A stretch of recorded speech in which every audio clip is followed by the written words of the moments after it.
Hey Toronto, if you've been watching the market, you probably noticed some big changes. Toronto condo prices have dropped in 2024, and today I'm breaking down what it means for you, whether you're thinking about buying, selling, or investing. Ask Marco. Hi, I'm Marco Momeni, and for over 23 years, I've helped people navigate the Toronto real estate market. If you are looking for straight answers and honest advice, you are in the right place. Want more insight like this? Make sure to hit that subscribe button for weekly updates on the market and ask Marco if you have any questions. Condo prices in some neighborhoods have dropped close to 20% compared to their peak in 2022. And if you have been waiting for a price correction, now's the time to act. So why condo prices went down? It's not just one thing. First, we've seen a big increase in condo listings this year. More supply means more options for buyers. And when buyers have more options, sellers sometimes need to drop prices to stay competitive. Then there are the higher interest rates, which are cooling off demand. People are being more cautious with their investments because high rates means higher monthly payments. And let's not forget the global economic factors that are impacting the market here in Toronto. It's a perfect storm that's leading to these price adjustments. Is it the right time to buy? Well, it really depends on your situation.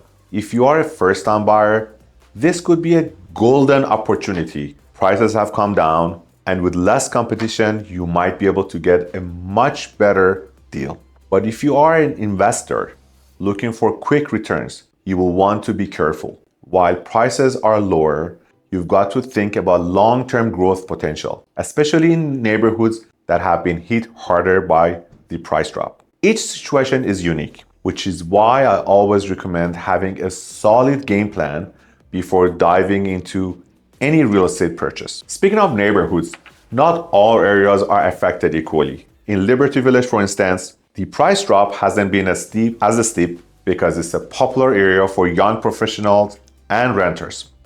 But in places like Scarborough, where there are more availability and less immediate demand, we're seeing bigger price shifts. Understanding these micro markets is key to making a smart investment. And that's where local knowledge really comes into play. If you are a seller, now isn't the time to panic. It's still possible to get a good deal, but you need to be strategic.